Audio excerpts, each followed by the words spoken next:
See on tõeline segapuder, tõesti. Mis tema filosoofia on? Mis on tema eesmärk? Millised on tema veendumused? Ma ei tea. Keegi ei tea. Keegi ei räägi sellest. Ja kui see ära kulub, sest nii nad tegutsevadki, leiavad nad kellegi teise, kellest teha patuoinas. For each one person that is being killed by the taxi industry, we give 5 white people. For every one black person who kill, we give 5 white people. Kas sa teadsid, et aafriklased on nüüd prantslased? Jah. Aafrika manner on nüüd edukalt Prantsusmaale kolinud. Ja kuidas ma seda tean? No, selle pealkirja tõttu. Prantsuse prantslane on süüdistatud 2-aastase tüdruku vägistamises ja mõrvas, kes leiti surnuna Surrey's. Välja arvatud see, et see mees polnud prantslane. Ta on Aafrikast pärit migrant. Aga meedia ei näe mingit probleemi meid eksitada väga-väga lihtsate ja selgete faktidega. Ja me peame sellest rääkima. Tere tulemast saatesse Pushback. Mina olen Meira ka, teie saatejuht. See on üks vastikumaid, kõige jälgimaid ja hirmutavamaid lugusid, mis internetis viimasel ajal juhtunud on. Ja ometi pole meedial isegi elementaarset viisakust, et meid austusega kohelda ning anda meile täpset teavet selle kohta, mis juhtus. Nii et Inglismaa väikelinnas Churchis, kus elab 15 000 inimest, arreteeriti ja süüdistati Aafrikas sündinud Prantsuse kodaniku 2 aasta vanuse beebi vägistamises ja tapmises.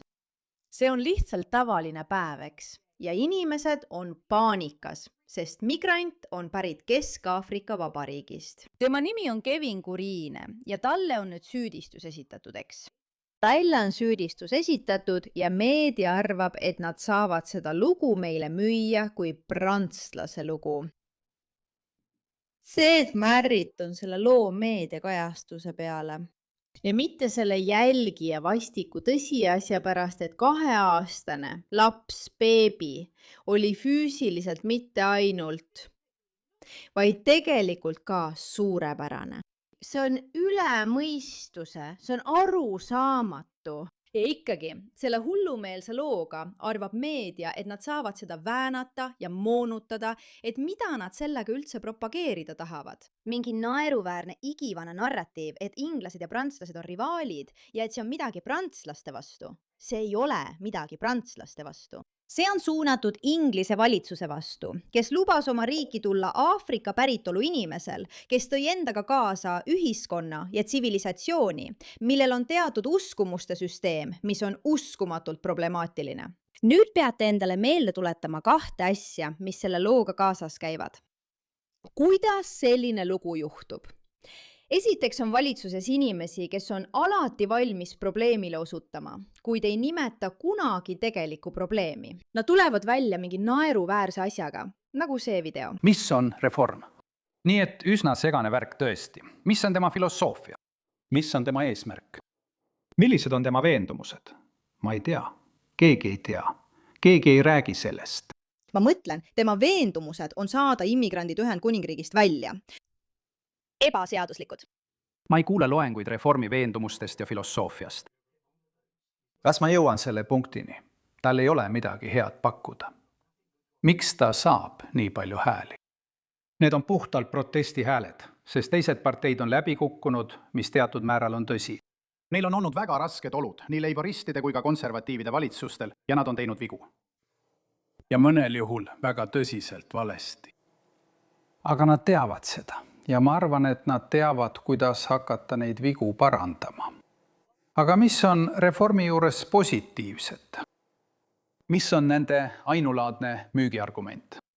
See on see, et nad on moslemite ja migrantide vastu. See on nende ainulaadne müügiargument. Ja kui see ära kulub, sest nii nad tegutsevadki, leiavad nad kellegi teise, keda patuoinaks teha. Nii et sul ongi põhimõtteliselt see mees, Sir John Major, kes väidab, et asi pole selles, et reformil oleks õigus. Asi pole selles, et neil oleks õigus, et võib-olla islamistid ja migrandid Ühendkuningriigis on probleem, vaid pigem on see lihtsalt nende poliitiline strateegia võitmiseks. Ja see ongi osa probleemist, sest nagu Carl Benjamin kirjutab, vägistas üks kuradi migrant just 2-aastase lapse surnuks, Sir John. Ja ometi istuvad nad seal ja mõtisklevad, kuidas need poliitilised aktivistid üritavad inimesi ohvriks teha, et endale plusspunkte koguda. see, mu sõbrad, ongi suur osa probleemist. Võimul olevad inimesed väidavad endiselt, et see pole päris probleem, vaid lihtsalt poliitiline kampaania. Siiski on sellel probleemil ka teine osa, mis võib-olla ongi tegelik probleem. Ja see ongi ühiskond ja kultuur, mida need inimesed toovad riikidesse nagu Ühendkuningriik ja Prantsusmaa, kultuurid, mis ütlevad selliseid asju. Iga ühe inimese kohta, kes nende meetodite tõttu tapetakse, mida ma näen, leiame valgeid inimesi. Iga ühe mustanahalise kohta, kes tapetakse, leiame valgeid inimesi. Iga ühe meie kohta leiame valgeid inimesi. Me tapame lapsed, me tapame naised. Me tapame kõik, mis meie teele jääb. Tapame ühe meist, kas ta on meie vaenlane. Tapame ühe meist, kas ta on meie vaenlane. Tapame ühe meist, kas ta on meie vaenlase naine. Me tapame lapsed, me tapame naised, me tapame nende koera, me tapame nende kassi, me tapame kõik, mis tuleb. See, mu sõbrad, ei ole mingi suvaline aktivist Aafrikas.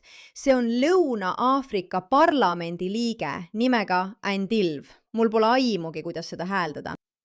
Ta ütleb, et iga ühe mustanahalise eest tapame 5.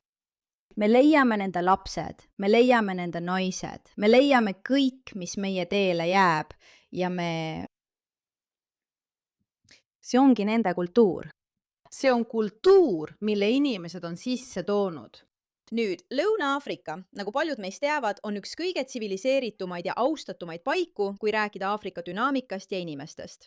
Ja ometi kuidagi, ning see ei tähenda, et see käis kõigi aafriklaste kohta, sest paljud aafriklased on täiesti imelised.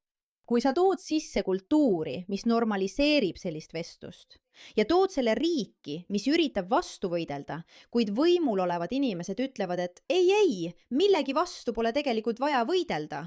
Ja siis on sul meedia, mis selle asemel, et öelda, et see migrant on pärit Kesk-Aafrika Vabariigist, väidab hoopis, et see mees on prantslane. Ja nad ei vii otsi kokku, nad ei tunnista tõde ega ütle tegelikult, mis toimub. Kas sa tõesti oled üllatunud? Sest ma ütlen sulle, praegusel hetkel mina ei ole. Ja tead, kes on selle jäleda andestamatu käitumise ohvrid? 2-aastased lapsed.